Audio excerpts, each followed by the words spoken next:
কোরবানি গোশতকে কিভাবে কত ভাগে বন্টন করা যায় এবং গরিবদের মাঝে কিভাবে আমরা উত্তম রূপে দিতে পারবো। কোরবানি গোশত বন্টন নিয়ে আমাদের টেনশনের কোনো শেষ নাই, এত প্রশ্ন এই বিষয়ে আসে বলার মতো না। কোরবানি গোশতকে 3 ভাগে ভাগ করা মুস্তাহাব বা উত্তম।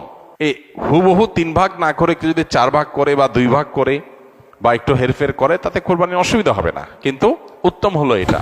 আল্লাহ রাব্বুল আলামিন কোরআনে কারীমে বলেছেন, ফাতিমু ফাকুলু মিনহা ওয়া আতিমুল কানিআ ওয়াল মু'তার। আর জায়গায় বলেছেন ফাকুলু মিনহা ওয়া আতিমুল কানিআ ওয়াল বাইসাল ফাকির। এক জায়গায় বলেছেন আল বাইসাল ফাকির, আর জায়গায় বলেছেন আল কানিআ ওয়াল মু'তার। সর্বসাকল্যে 3টা শ্রেণী এখান থেকে পাওয়া যায়। নাম্বার 1, নিজের জন্য একটা অংশ রাখা, নিজের পরিবারের জন্য। আরেকটা অংশ হলো দরিদ্র অসহায় গরিব মানুষদেরকে, ফকিরদেরকে। আর আরেকটা অংশ হলো আপনার প্রতিবেশী আত্মীয় স্বজন যারা হয়তো মানুষের কাছে হাত পাততে পারে না, এরকম মানুষদেরকে। 3 ভাগে 3টা ভাগ করে আপনি কোরবানি পশু বন্টন করবেন। হুবহু 3 ভাগ নাও, একটু কম বেশি হলো, নিজে একটু কম রেখে বেশি দিলেন বা একটু বেশি রেখে কম দিলেন, তাতে কোরবানির অসুবিধা হবে না।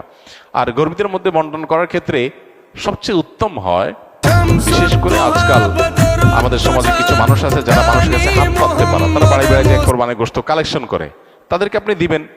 যারা চায় ভিখারি তাদেরকে ধমক দিবেন না, না দিতে পারলেও।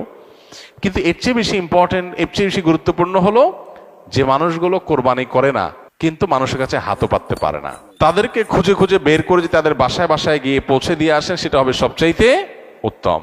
শহরে গ্রামে বিভিন্ন ক্ষেত্রে এরকম মানুষ পাবেন, সম্ভ্রান্ত, খুব লাজুক, খুব ভদ্র ফ্যামিলি, তারা কষ্টে আছেন। বিশেষ করে অনেক মানুষ দেখতে মনে হচ্ছে ফিটফাট ভালোই আছে, কিন্তু অনেকদিন চাকরি নাই, বেচারা ব্যবসা বাণিজ্য নাই, আয় ইনকাম নাই।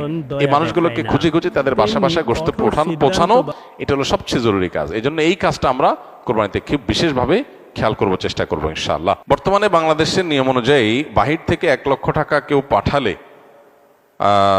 2500 টাকা বা 2.5% রেমিটেন্স ইনসেন্টিভ দিচ্ছে। এই অতিরিক্ত 2500 টাকা নেওয়া জায়েজ হবে কিনা, এ বিষয়ে আমরা এর আগে বারবার প্রশ্নের উত্তর দিয়েছি। এটা সম্পূর্ণ হালাল এবং জায়েজ, কোনো অসুবিধা নেই। প্রবাসী ভাইয়েরা বিদেশ থেকে যে টাকা পাঠাবেন সেই টাকার উপর 2.5% প্রণোদনা দিয়ে থাকে বাংলাদেশের সরকার। এই 2.5% টাকা নেওয়া সম্পূর্ণ হালাল।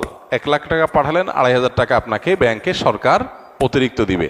এটা নিতে পারবেন। কেন নিতে পারবেন? কারণ হলো এই টাকাটা হলো একটা ভালো কাজের প্রতি উদ্বুদ্ধ করার জন্য, যে আপনি হুন্ডিতে অবৈধ চ্যানেলে টাকা পাঠাবেন না, পাঠাইলে সেটা দেশের বাইরে দেশের টাকা চলে যাবে, অর্থ পাচার হবে, দুর্নীতিবাজ দ্বারা টাকা সরানোর রাস্তা পাবে, সেগুলো যেন না হয়। আপনি ডাইরেক্ট ব্যাংকিং চ্যানেলে টাকা পাঠান, দেশের উপকার, দেশে ডলারটা আসে। তো এই জন্য আপনি যাতে একটা ভালো কাজ করেন সেজন্য আপনাকে একটা প্রণোদনা দেওয়া হচ্ছে। আপনাকে যদি আমি বলি আপনি এই ভালো কাজটা করলে আপনাকে পুরস্কার দেব, এটা যেরকম হালাল, এই প্রণোদনাটা সেরকম হালাল। এটাকে কেউ কেউ সুদ মনে করেন, একেবারে অহেতুক, অমূলক। এটা সুদ হওয়ার কোনো কারণ নাই।